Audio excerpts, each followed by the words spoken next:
Hi, everyone. I'm John Lux. I'm the Executive Director of Film Florida, and welcome to Film Florida Friday. Film Florida Fridays are interactive conversations about current topics, initiatives, and relationship building in Florida's screen production industry.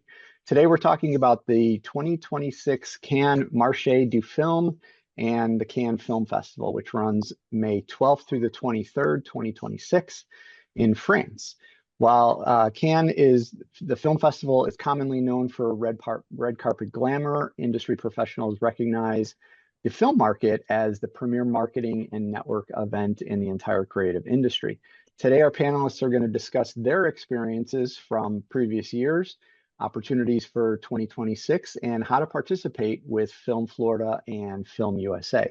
In a moment, our panelists will introduce themselves and I will ask them some questions. During that time, we're going to ask that everybody keep their microphones on mute to avoid background noise.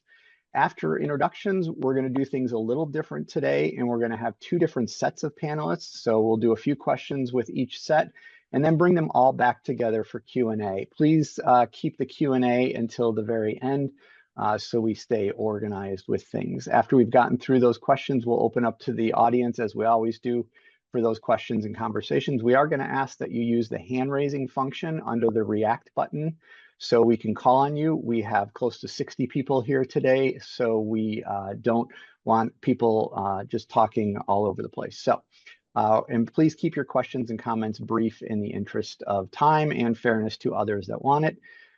As always, Film Florida Fridays are free to attend, but we hope you'll consider donating $20.26 for our 2026 fundraising campaign.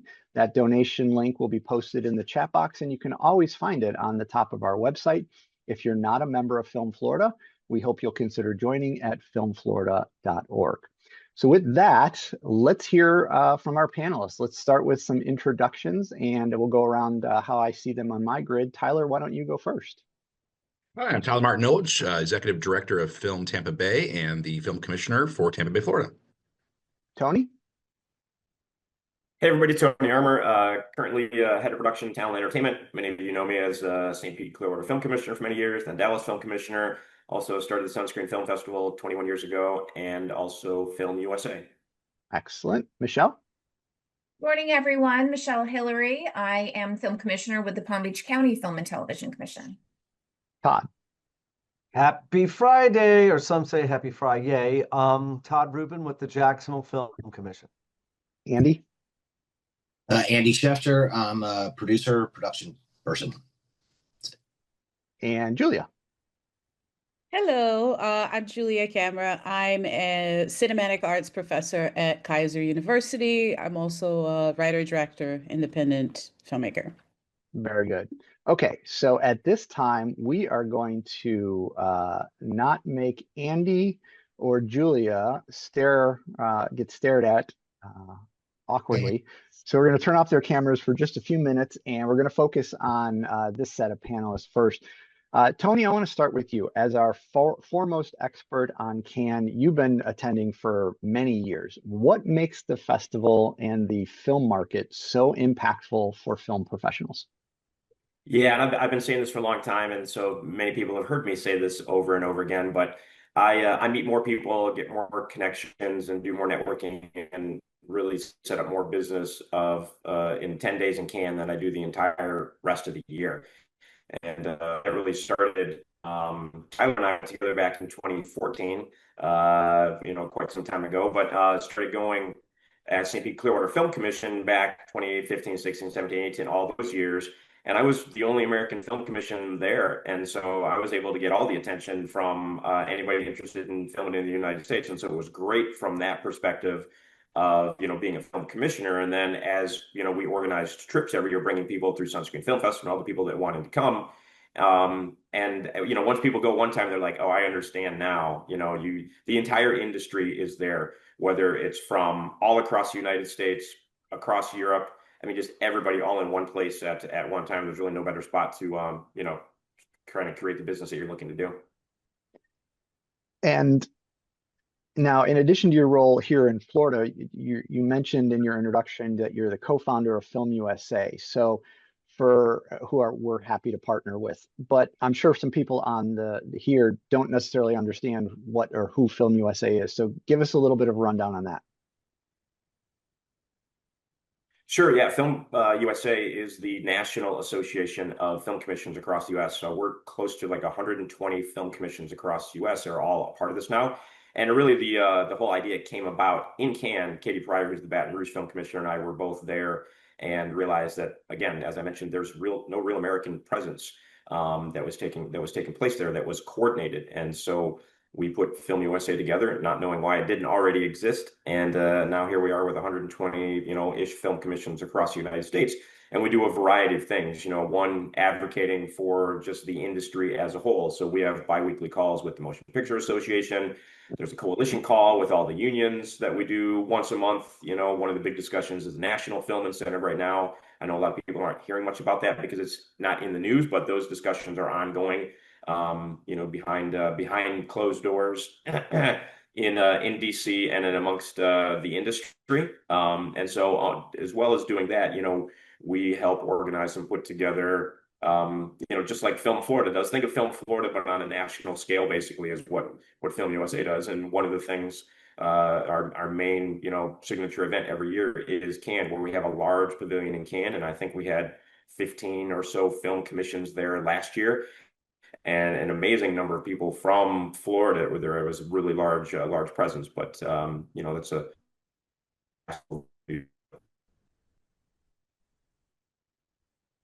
Yeah, certainly Florida was well represented.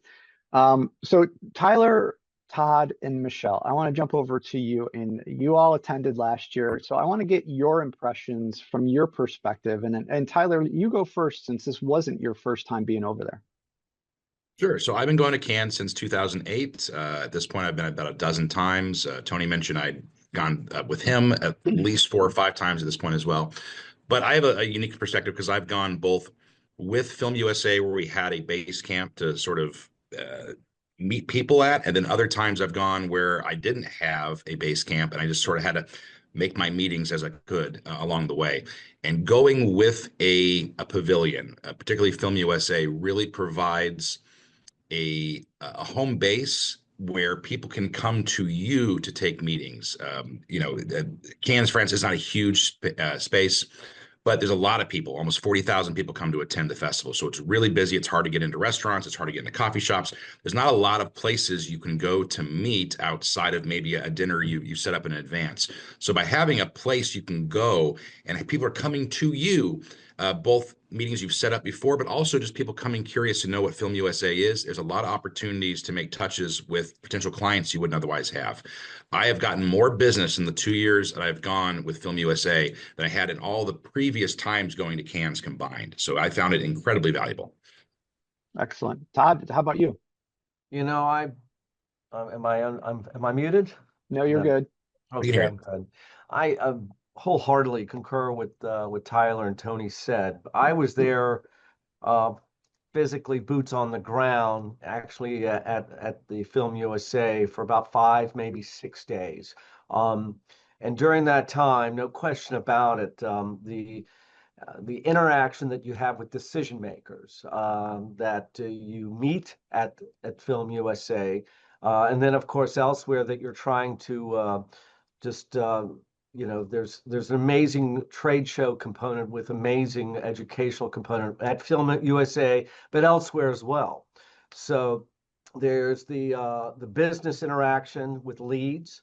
I would say with Film USA, the badge reads were 800 to 900, of which many of those were decision makers all over the world who decide where productions physically will go. And that has led to business in Jacksonville, I'm thankfully to say. As well as, there's, and I'm going to announce it wrong, Sonando, the app that has thousands of people who've registered that you have access to by registering to Cannes. It's invaluable. It's amazingly valuable for the return on investment. And as you said, Tony, as well as Tyler, in that short window of time, for that trade show, you could attend New York events, Los Angeles events, but right there in one house at this festival, it's a great return on investment. Yeah. Michelle, how about your impressions? Well, so this was my first time at Cannes. So over the years, I've always been concerned about the perception of us going to Cannes and the expense that's involved. And what I will tell you is, being the first time going and within a collaboration of Film USA and the other film commissions, and having that pavilion. And part of the expense of going was having a Florida day. It turned out to be cost effective for us as a film office to do this in a collaboration. Because if we were to do it by ourselves, we wouldn't be able to afford it. So having that in place was great. And I agree, having a home base is invaluable. A show like that, you can get lost in the crowd, and it's like any trade show or film festival that the first year going, you really have to get your bearings to be able to make the best impact for yourself or for your organization. Everyone was jealous that we went. I didn't get the feedback like, "Oh my goodness, I can't believe you're doing this." It was, "I want to go with you." So that was great, and everyone was curious about the experience. Florida is popular in Cannes, and I think we made it popular because of the partnership with Film USA, because of the pavilion, because we had an entire day that was dedicated to Florida, coordinating 2 panels, one with production filmmakers who have shot in the state of Florida, and then another with film commissioners, which was great. But I will tell you, I mean, in my experience, you have to limit expectations just a little bit, because you do really need to figure out the way everything works. It is not as glamorous as I thought it was going to be. I thought we were going to be at all these red carpet events and walking the red carpet and going into these premieres. Well, I didn't go to one. I wasn't invited to one. We tried on a few occasions. We faked the red carpet, but really it wasn't right, Todd? I mean, we faked the red carpet.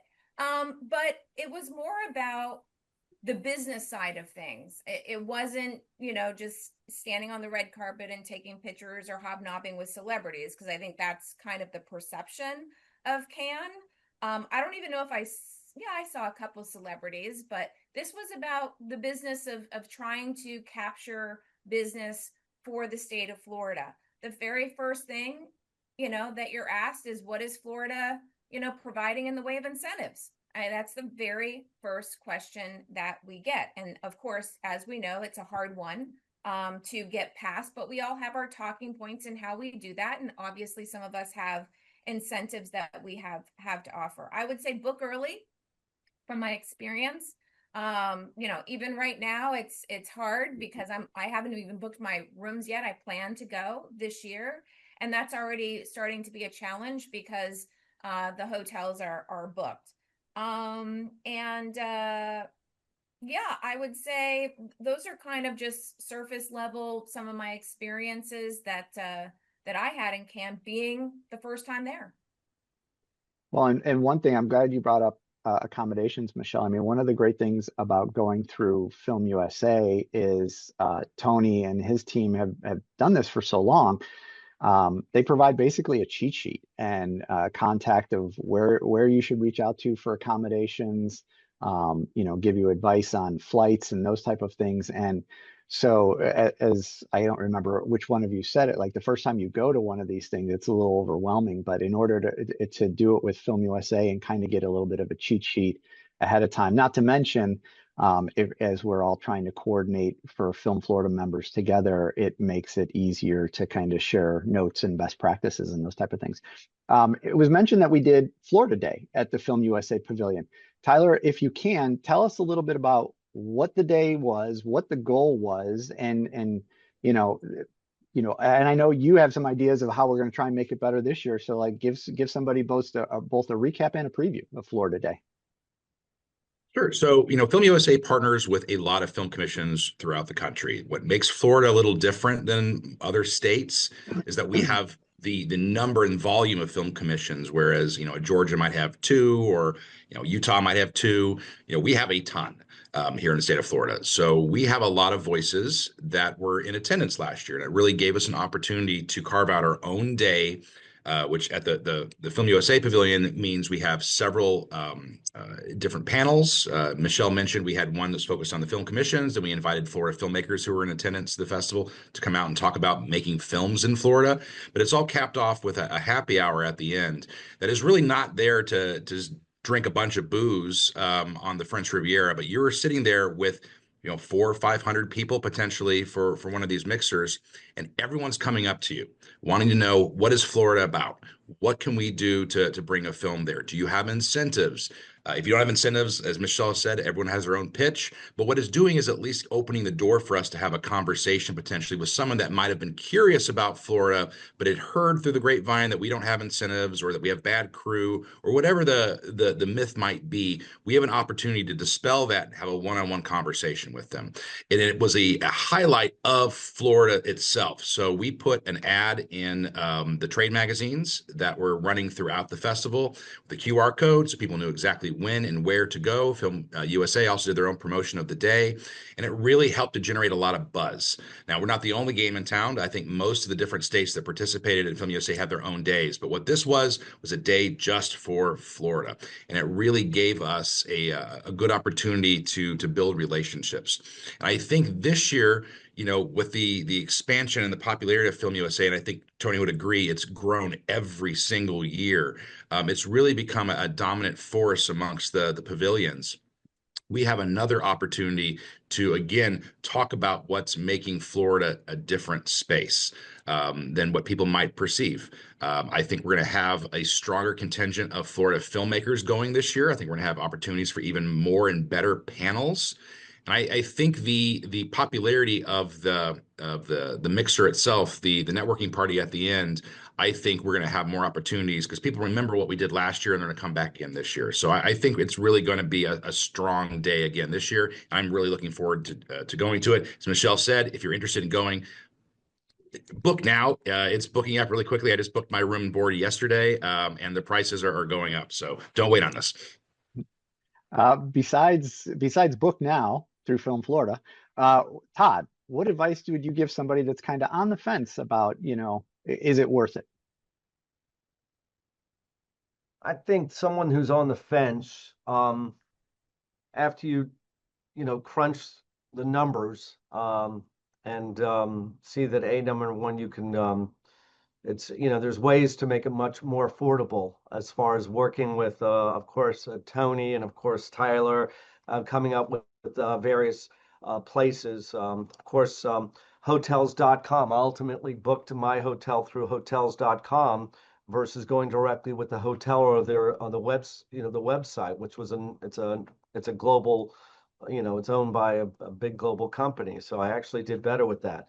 I just say those that are on the fence, I say if, I will say that you should seriously consider it if you can afford it.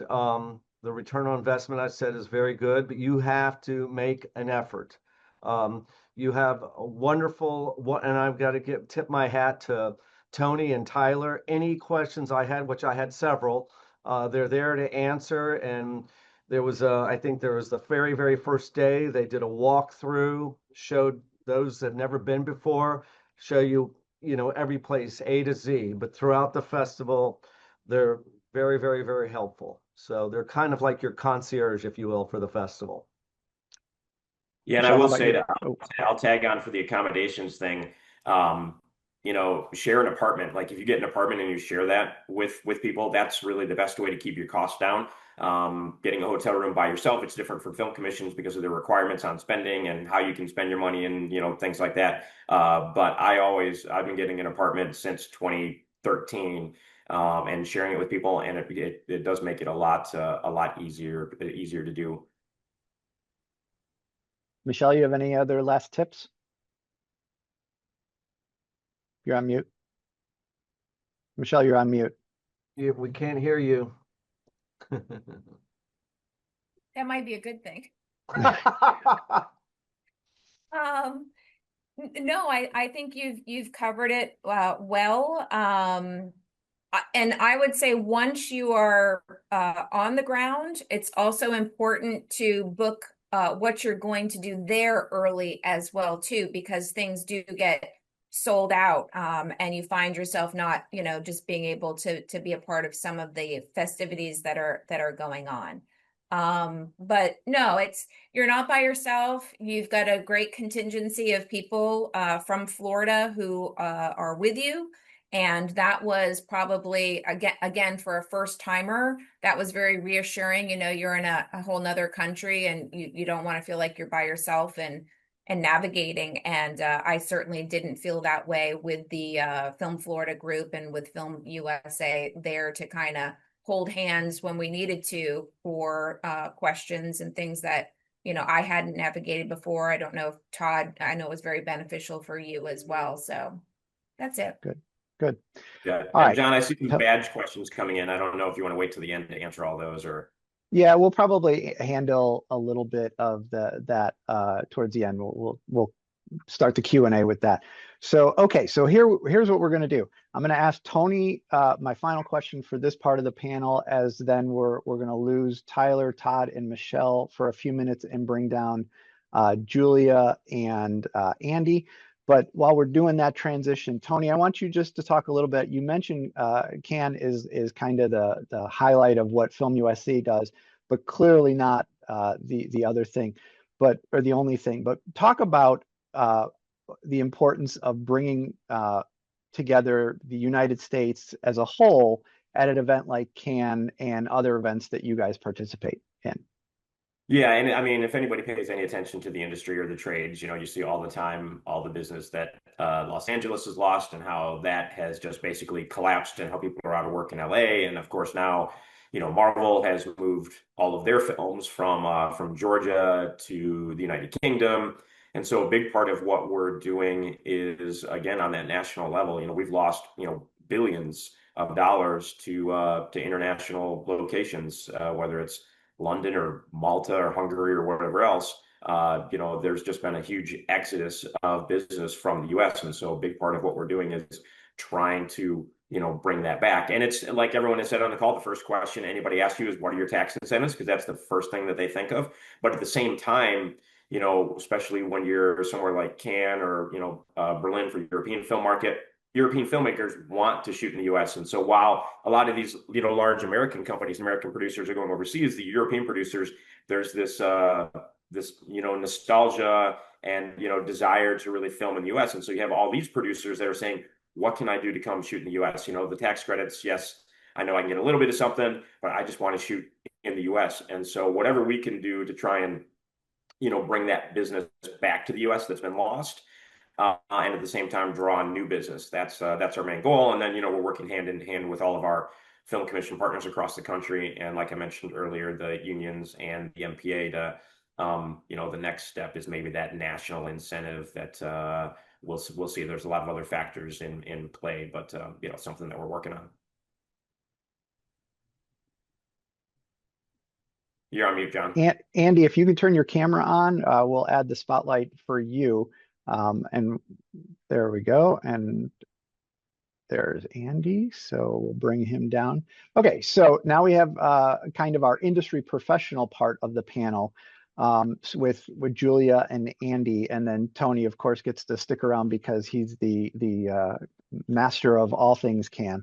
So we know that there was a great turnout from Florida last year for the film market. So being at Cannes, even outside the main festival, can lend a level of prestige and recognition to filmmakers and their projects, and open doors to higher profile collaborations and potentially make it easier for financing, distribution, other opportunities.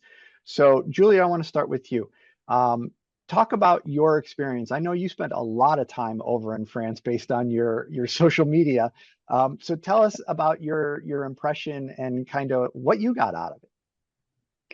So it was my first time going to Cannes, and I highly recommend. I feel like I met filmmakers from all over the world. It was definitely interesting to meet the sheer volume of like European filmmakers, which, we're in the US, we don't necessarily have access to that. I ran into people that I knew from Brazil, because I'm originally from Brazil and I made some projects there. So I ran into people I hadn't seen in years. The whole thing felt like very productive in connecting with new industry people. I even came across quite a few students, and as an educator at Kaiser, I definitely want to bring our students to Cannes. So for me to understand, like, how can students take advantage of, there's just a variety of panels. I feel like on the education side, it's like if you don't understand how the industry works, Cannes is the place to really learn. There's so many panels.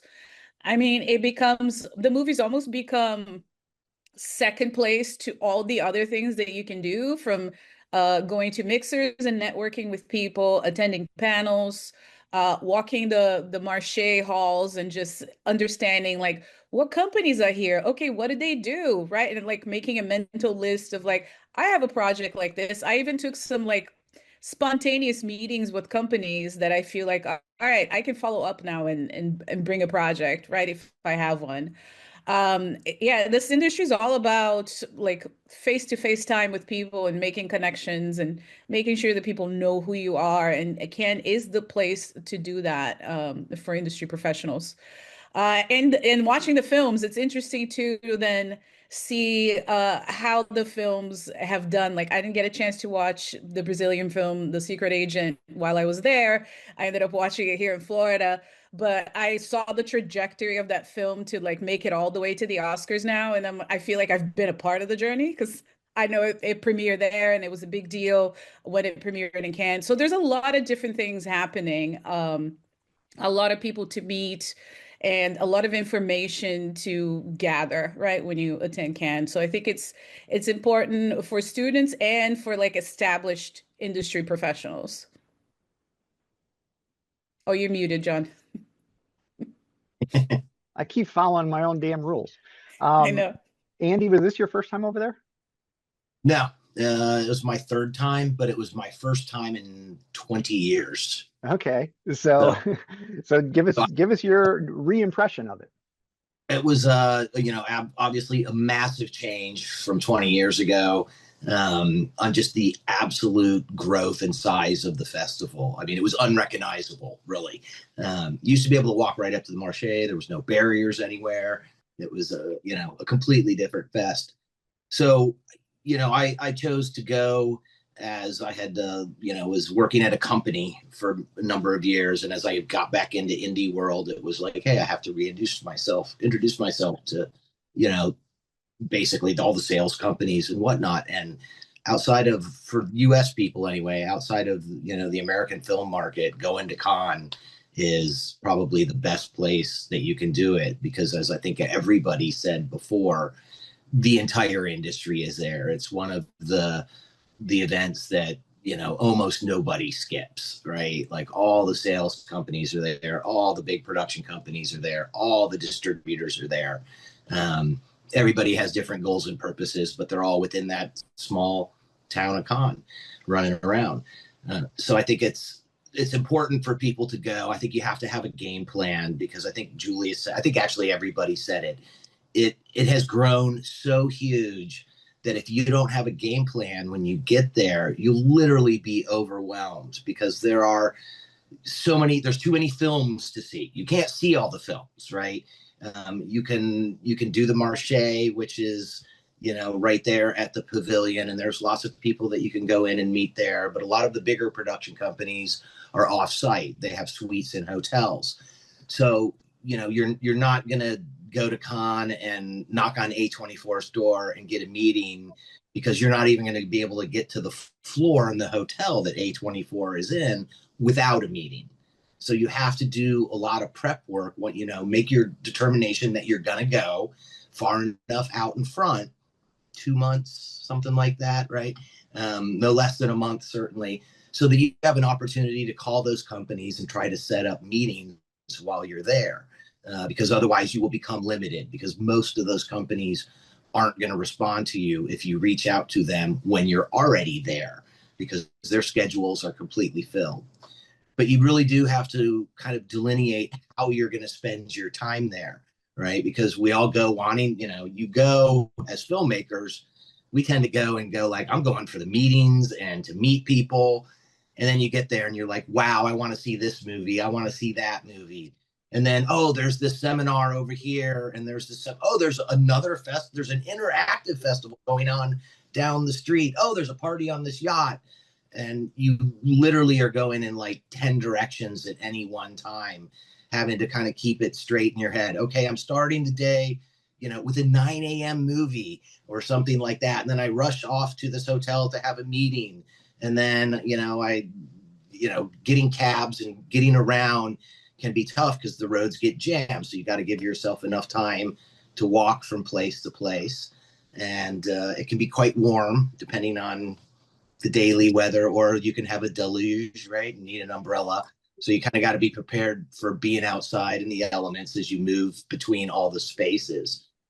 And I think Julia said it, the movies kind of become secondary in a way that I found myself canceling my tickets to movies so that I could, either go to some event or go to a seminar or to have a meeting. Somebody wanted a meeting. I'm going to, I guess I should say this, and nobody brought this up. But one of the things about con versus say like Sundance, where you can order and get your tickets out in front, the way tickets for the movies at con works completely different than almost any other festival, that you're not even allowed, you can't even sign up to get tickets for a movie till about 48 hours before that movie screens. And that opportunity starts at 7 a.m. every day. So if you want to go see them, if it's Monday and you want to see movies that are, I guess it's would be Thursday, basically, more than 48 hours out in front, you got to be at your computer at 7 a.m. And it's like buying tickets on Ticketmaster. You may get a seat, you may not get a seat.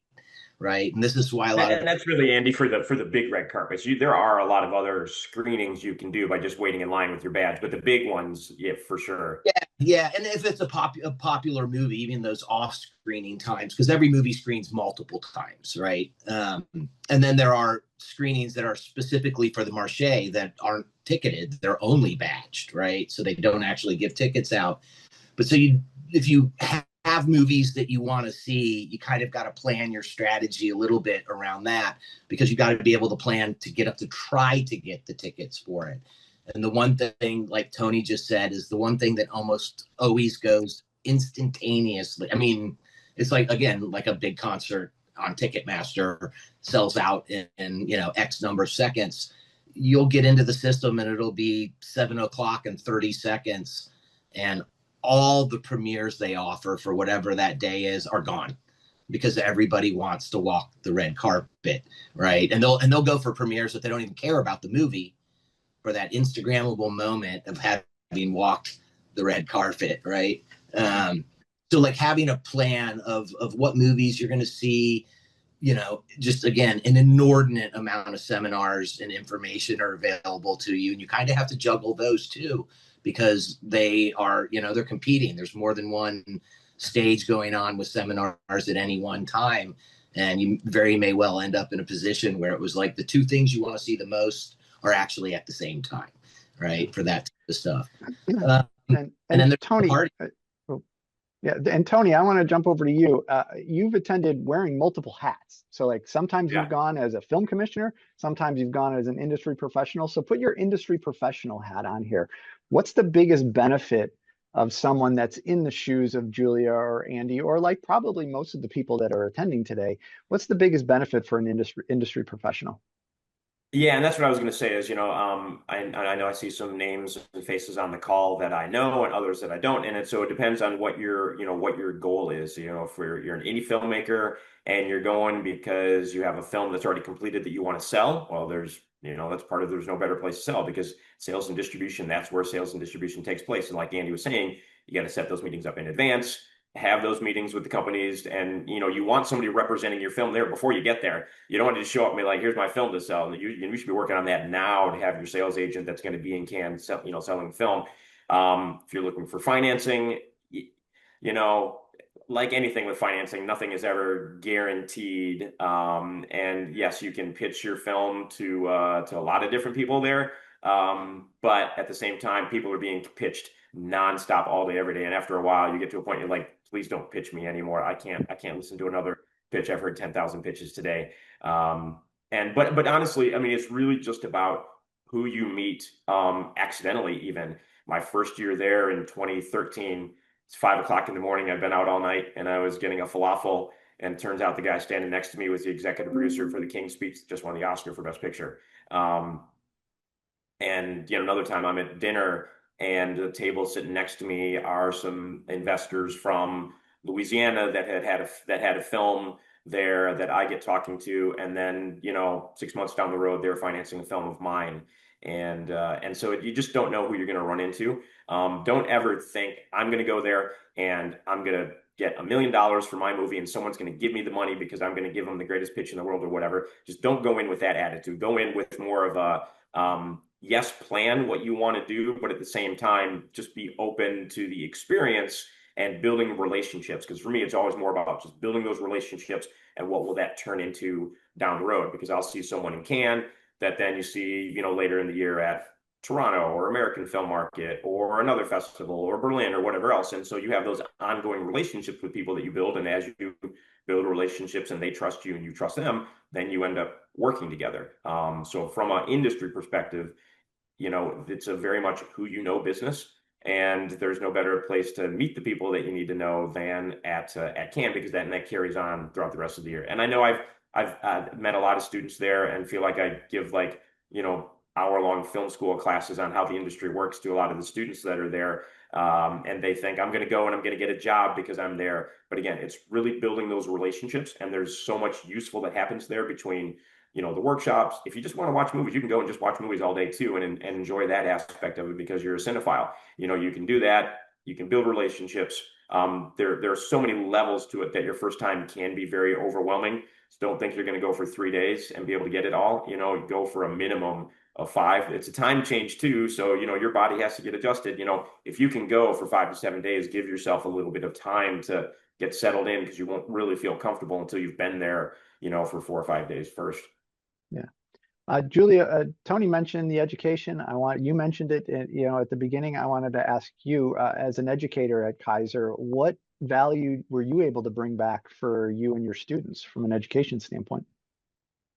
Well, definitely knowing what the industry trends are, right? I think that's so important because we can be teaching things that are changing as we speak. So I think understanding these are the movies that did really well, right? And why? And what does that look like? This is what was said at all the different panels, right? In terms of financing and distribution, and even talking to some of the distributors, because I did have a film that I was trying to secure distribution for, but as Tony said, I did not have a plan going into it. I'm like, I'm just gonna go and pitch and see what happens. And I learned a lot. I did not secure distribution for the film, but I feel like I learned a lot about the process, right? And what to do next time, in terms of what those meetings look like and how to put yourself in the best light possible. And the industry is always changing. I think that's one of the things too that film festivals in general, but Cannes specifically, can help you is staying connected to what the industry is gravitating towards from year to year. Yeah, and then honestly, it's always a preview of the Oscars, right? I feel like the movies that win awards at Cannes do well, get a whole bunch of buzz. They always make their way to the Oscars the following year. So I think there's that too, right? We're seeing it now, like the films that were really popular at Cannes. So understanding how the industry changes, what the trends are. And I think for students, that's really important, right? For anybody in the industry, it's important to understand, all right, we're all going to do it this way from now on. Okay. Yeah. Andy, you were on one of the panels that we talked about, the Florida-based filmmakers panel at Florida Day. Share a little bit about that experience.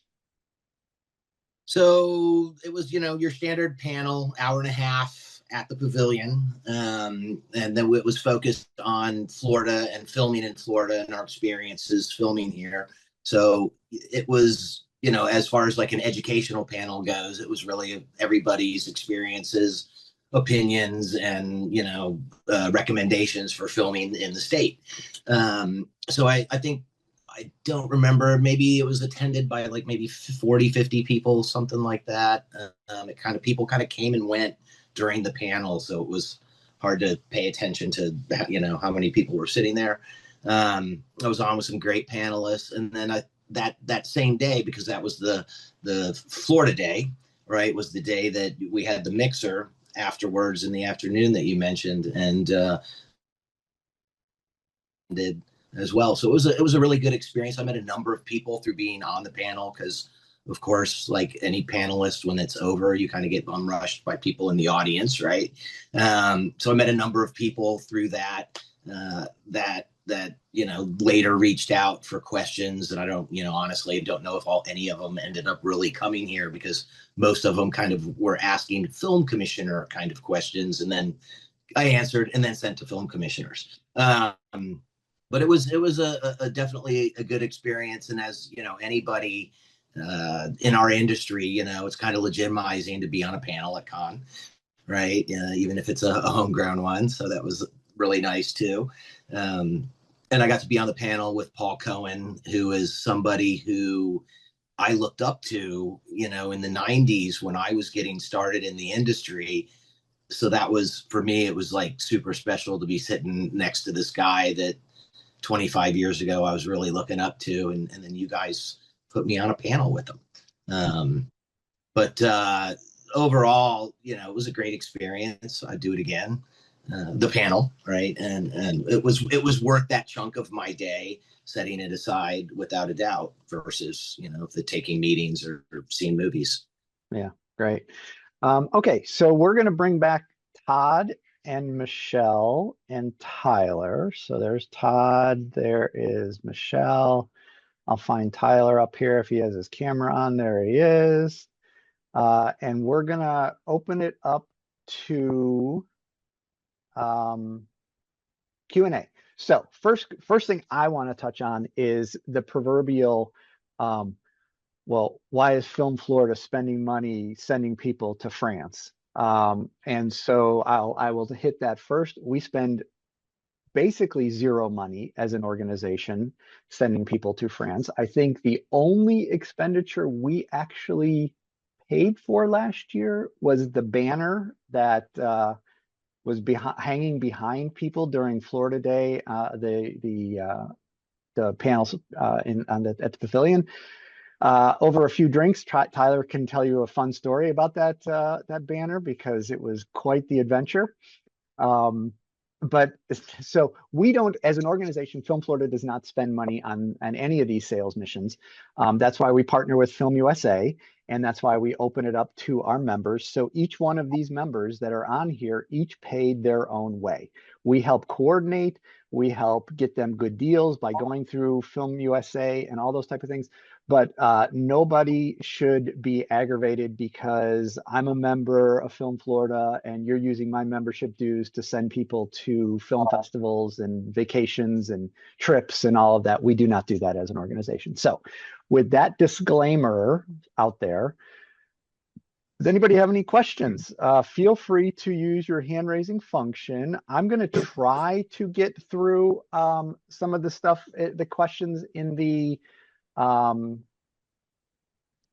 chat box, but I really encourage people to raise their hand, because I can't get through the entire chat box and I don't always necessarily understand where you're coming from. So it is much better if you raise your hand and ask your question on your own. So Crystal, you were up first. If you want to turn your camera on, I can add the spotlight. Otherwise, go ahead and unmute yourself and ask your question. Yes, hi. Also, I just want to say I'm very happy to be here. I'm very happy to be a part of Film Florida. I was able to get one of the emerging filmmakers funds. So I wrapped on my short previously, and I saw that Cannes has um, a film shorts competition, and I was kind of confused and super lost about like how to submit my movie, because apparently you have to be like accredited, and I don't know if there's any way to get more clearance or anything like that from you guys. I can answer that question actually. Okay. I actually just sent a short film off to Cannes 2 days ago. And so I'll see if I can find the link and I'll drop it in there. But if you literally just Google Cannes short film submission, it comes up with their page. The way that it works is it's basically two categories. You will submit for the official competition, which is very, only a handful of films get into official competition for Cannes. And then they have their short film corner. And the short film corner, if you get in the short film corner, they accept something like 5,000 films or something like that. And so a lot of short filmmakers get the opportunity to go because their film is at. And so that short film corner, they're not necessarily doing, a lot of screenings for those. We talk about the Marché and the Palais. The Palais is, translating from French, the palace of festivals. It's just a convention center. And in the basement of the convention center, and it's not a dark, dingy basement, it's well lit and decorated. There is the area that's the short film corner, and they provide a lot of opportunities for filmmakers then that are in the short film corner that their films are accepted into. You get a badge, so you can get a badge as a filmmaker, as a short film corner participant, and then they'll have specific events and workshops and things for people in the short film corner as well. So, and I think it was only like $35 when I just submitted this short the other day. And it used to be more. It was like 85 before. I don't know why the price went down. But check online. It shouldn't be too difficult for you to find that information about submitting your short. And they have a process, and you'll upload it directly through their system. Okay, thank you. Great info, Tony. Thank you. Isabel, let me add the spotlight for you. Come on down and ask your question. Hi, I am Isabel Echeverry, and I'm an executive producer. I have some films that are in pre-production, and I've been trying to really push, because now I live in Miami. I moved from Los Angeles to film in Florida.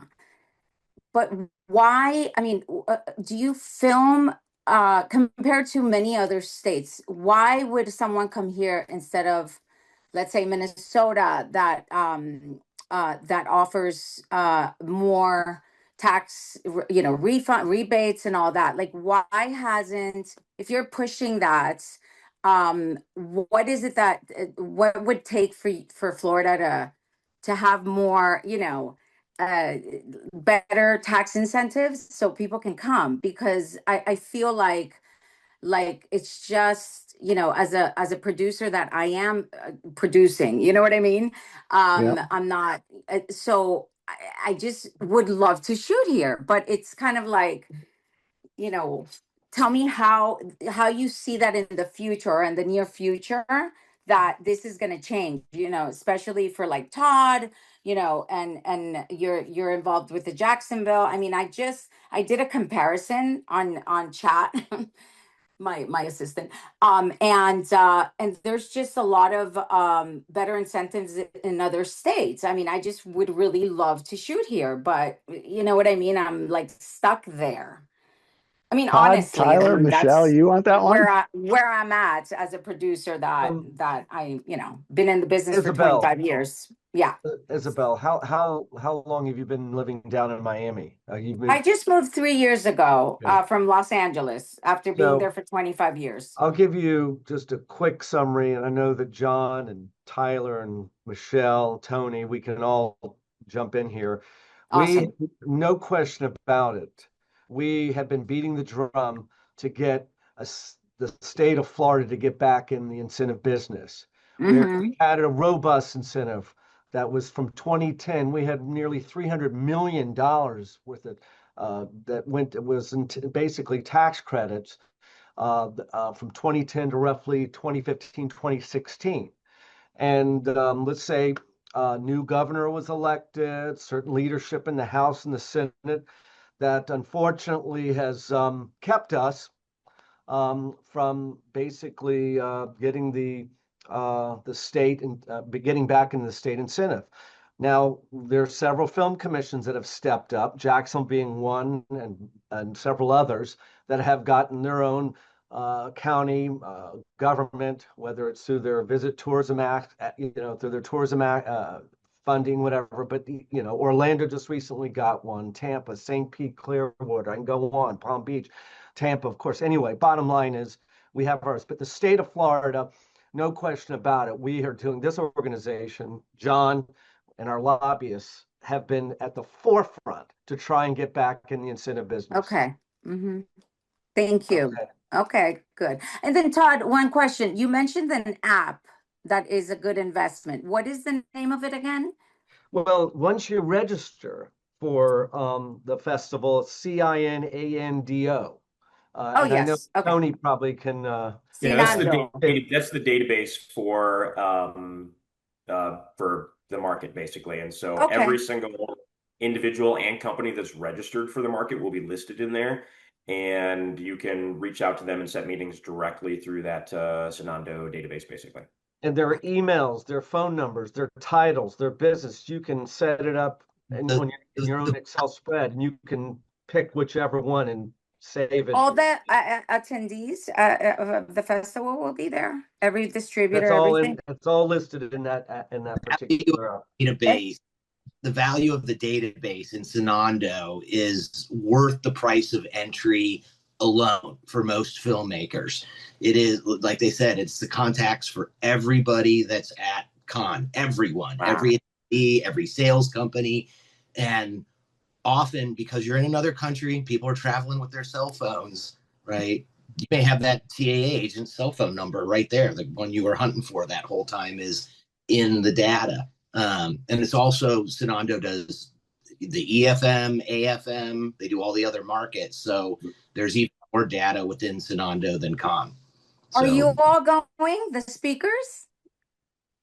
Yes. I already booked my airfare. I need to get my apartment like before the end of next week because they go really fast. Okay, yeah. And then one other thing, I went to Cannes Film Festival when I was an assistant to, a talent manager 25 years ago.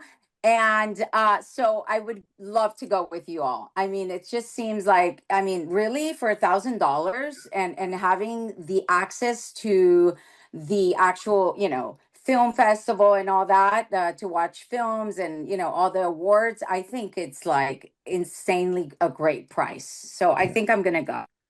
So well, Isabella, I posted the link of the information in the chat box to our website, or you can just go to our website to the news page and find out more information, and then you can shoot us an email and we'll get you more information from even there and then get you going. So thank you very much. Awesome. Okay, so I'm gonna remove that. Eric, go ahead and unmute yourself and come on down and ask your question. Eric, go ahead. Yes. Hi, John. Good morning. No, I'm a screenwriter in Miami, Florida. I graduated from Miami-Dade College with associates, and I was I guess having some, because I've never been to an actual film festival before, and a little nervous. Yeah, because I've written several outlines and short stories that I'm not sure if the film festival is eager to read some outlines or a potential script. I would say, do you want to take that, Tony? Or I can jump in. Yeah, I'll start, Tyler, if you want to finish. If you've never been to a film festival before, there are a lot of great film festivals in the state of Florida that you should 100% attend. Jumping right into Cannes as your first one, your mind will explode. So definitely try and attend some local ones. There are, I know Palm Beaches has their student showcase. Gasparilla Film Festival is coming up in the beginning of March. Sunscreen Film Festival at the end of April. There's a lot. Definitely go to a local film festival. I hear people say all the time, well, I'll go when I have a film in or something. I'm like, why? Like, where else are you going to meet people if you're just sitting at home? You're not going to meet them at home. You got to go to film festivals. That's the number one place where you're going to go and meet people in the industry. There are so many people that are constantly pitching and pitching ideas. But it's nothing unless you got a feature version of the script. If you have an idea for a feature, but you don't have the script, they'll say, come back to me when you have the feature version of the script. I would say just knock out that feature script. It's write 5 pages a day for a month, you'll have your script, and then you can beat it up from there. But get that done so you've got something to work with. Yeah, and to piggyback on what Tony said, I completely agree. Cannes is probably not the entry point if you've never been to any film festival before. It's just so complex, and there's so many people. You're talking about, again, almost 40,000 people that attend annually to the Cannes Film Festival. And the way the days are broken up, people are so incredibly busy running from one meeting to the next. No one has time to sit there and listen to a lengthy pitch unless you already have a meeting pre-booked, and they certainly don't have time to read a screenplay. Going to Cannes is about doing all of your pre-production homework, booking as many meetings as you can in advance, and while you're there, meeting new contacts. But establishing relationships. It's not the time to try to pitch something. It's try to get them to know who you are, and you can follow up after the festival. I see people all the time show up first time and they have stacks of pitch decks or scripts or other things, and no one wants to be walking around a trade show floor holding a bunch of stuff that was just handed to them unsolicited. So that is the absolute wrong way to go to a festival. Now, that might be a fine way to do it if you're going to a local film festival where you might know some filmmakers that are there. But just from your perspective, Eric, this is probably not the festival that I would recommend jumping into. Per Tony's suggestion, go to a local film festival. But anyone else who's on this call is thinking about going, if your objective is to pitch a bunch of stuff, this is probably not the best way to do it unless you have pre-booked meetings. Yeah. And that's why I just put in the chat box the list of our Film Florida members, film festivals and events. And those are really good entry points. Yes, including Fliff coming up next month, who is on that list because they've been a member for a long time. So if you're looking for local film festivals, the list in the chat box is all the Film Florida members that are festivals around the state and events. Like we talked about Student Showcase of Films for Michelle. That's a great suggestion. So we are getting close to wrapping up on time. So Ethan, I'm going to add you to Spotlight, and you're going to be our last question. Go ahead and unmute yourself and go ahead. Okay, sweet. All right, how you guys doing? Pleasure to meet you all. I want to say thank you for all the information that you've given all of us today. It's been very informative, and I didn't think Cannes was going to be that deep, because honestly, I was kind of like, oh my God, movies. Like, hey, I can't wait to travel and see all these movies, man. But it's a lot deeper than what I thought it was going to be. So, yeah, similar to Eric, I also just graduated from Broward College film program, and I was a part of the PA boot camp run by Josh Ellis. I can't pronounce. Josh Ellis. Yep. Yeah, and he was like teaching all of us about unions and how all this works. So I know you guys are talking about Cannes from a business standpoint, and you mentioned a little bit about how it works for a filmmaker standpoint, but I was thinking, like, I've been to independent film festivals, I've been to Fliff, I've been to a lot of Filmgate stuff, especially South Florida Film Forum. Like, I've been to a lot of stuff like that, networked a lot, and I was thinking, I would love to look for more work and more DP work or PA specifically. Would you think that Cannes is maybe kind of like too soon to go over there for that? Because there are a ton of students that are there, a ton of students and a ton of new graduates. And part of it is I know you kind of find your tribe of people that you work with, like in South Florida where you're at. But like everyone keeps saying, it's really those relationships, because you have no idea who you're going to meet there and who you're going to, become friends with and who you work with down the road. Just from that relationship building. And there are so many students that are there, it's always valuable. I would suggest, even for Eric, who's brand new, if you want, like I said, you want your mind blown right away, just jump right into Cannes and see how it works. You can have a ton of fun, right? You can go and just have fun and have a great time and watch movies and all that kind of stuff too. And just by osmosis, you're going to get some business acumen just being there, because every conversation is people talking about the industry and how it works, and hearing like, oh, these are the type of films that this distributor is looking for, and this is the trend that's happening in the industry. And so even from that perspective of just, if you want to grow a career, you have to know the trajectory of how the industry is going and what's happening. And unless you're reading, the trades every single day and looking at them, there's still no better way than to go and kind of talk and meet people and see where it's going, see what other people in the industry that your same age are doing, like how they're growing their careers, and just get really inspired at the same time too. Yeah, as a budding director of photography, you're not going to find a higher concentration of directors in one place than at Con, right? And that's who you as a DP need to sell yourself to, right? So you could meet all kinds of young directors who are looking to pair up with DPs, right? Lots of opportunity. All right, that sounds cool. And to piggyback off what Andy said, he's absolutely right. I mean, this is one of the largest concentrations of filmmakers, directors, and otherwise in the world at any trade show that goes on during the year. But no one is there actively looking for, like, hey, I'm looking for a DP this week, I'm trying to hire someone. That's not what this event is. But it is an event where you can establish relationships and build those relationships. I have met people at Cannes all the way back in 2008 who I still see every single year. And maybe it took them 10 years to come back to me with a project, but I had built that relationship, and it was someone I could lean on, talk to while I'm there. And through them, I meet other people. So it really is an opportunity to make acquaintances that then turn into long-term relationships and potentially business partners later down the road. So that should be the objective of any crew that's going, is finding people that you resonate with that might lead to opportunities in the future. Okay.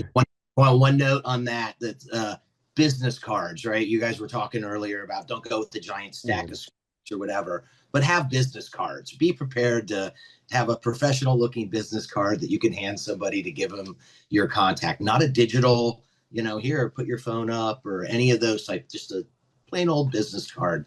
I'm always shocked when I'm at places like AFM, EFM, or Con or anywhere, Toronto, and people don't have cards, right? Yeah. And however many cards you think you need to bring, double that, because I end up running out every single year. And when you leave, you have a stack like this thick of cards, and you're like, can't remember who this person is. I can't remember who this person is. I can't remember who this person is. But what actors do, and so I did the same trick as well. Put your picture on the card, because they'll recognize your face and be like, oh, okay, I remember this person, because you have so many cards, you have no idea who you talk to by the time you're done. So if your card has your picture on it, it's an easy way to be remembered. Yeah, Tony, I was going to say I've never been a big advocate for the picture on the card, but let me tell you, I've learned over the years that same thing. I mean, I look down, I'm like, oh my goodness, who is this? I forgot, unless I put a note on it. But if there's a picture there, then I can associate who it was that I spoke with. So I'm kind of a fan of that now. And I recommend highly to everybody, because having done this for 30 years, write notes on business cards you do get, right?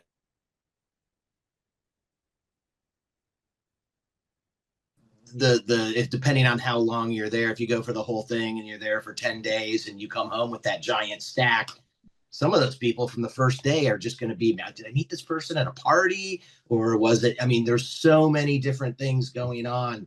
You'll have 100 business cards, and like 25 of them, you'll go like, I have no idea who this person is. So if you take notes at the end of after the meeting or after you met them, try to write a note down on who, where, when, why, and how. So that when you're doing the follow-up, which by the way, is the most important part of Con or AFM or Toronto or Sundance, any of these places that you go to, right? The proof is in the pudding, is in the follow-up, right? And if you have a business card and you're like, I have no idea who this person is, your follow-up is going to be a little sketchy, right? So anyway, just a suggestion. Tony, there was one thing in the chat box I just want you to touch on real quick. Talk about the difference between Film USA and the USA Pavilion. Yeah, the American Pavilion is a hospitality tent where students pay the American Pavilion to wait tables and serve drinks. and FilmUSA is the business of film in the United States. That's Tyler could say something. I was just going to say the American Pavilion is a scam. It is not run or associated with any filmmakers. It is owned by Penske. It has nothing to do with film business whatsoever, and I don't even know why they're there. Well, they Sounds good. Tyler. own the There you Hollywood go. Reporter and Variety and Deadline, right? So it's a great place for them to garner information, right? That's why I wanted to kick that question over to Tyler after my answer. That's what I figured. We'd get the political correct IndieWire from is you, about and to then- go out of business because Penske have run them that badly. So not a great place. We have no affiliation. If you do go to Cannes this year, it is not worth paying the 250 euros to get a membership. You're literally just paying to have access to a restaurant, and then they even charge you for the Wi-Fi on top of that. So do not go. And There you go. you'll get invited in there anyway, right? Like you'll end up in the American Pavilion a couple times anyway without having to pay. That's why you just come to the free happy hours at FilmUSA. And on top of that, there's 80 other film commissions that are there. UK, France, Germany, you pick the country. Tunisia, if you want to see the R2-D2 remote control robot, Tunisia always has that thing rolling around, is promoting all their Star Wars stuff. And every one of those ends up having happy hour. So you kind of get to do, the Epcot drinks around the world at in Cannes with all these different film commissions. And so you're meeting all of these people from other countries around the world. It's just a great, experience overall. All right. So last thing I want to say, there was a question or two in the chat about sharing accommodations. If you are interested in participating in Cannes, but would rather share accommodations with somebody, send us an email. And we will try and connect people, because obviously we would love to help people get there.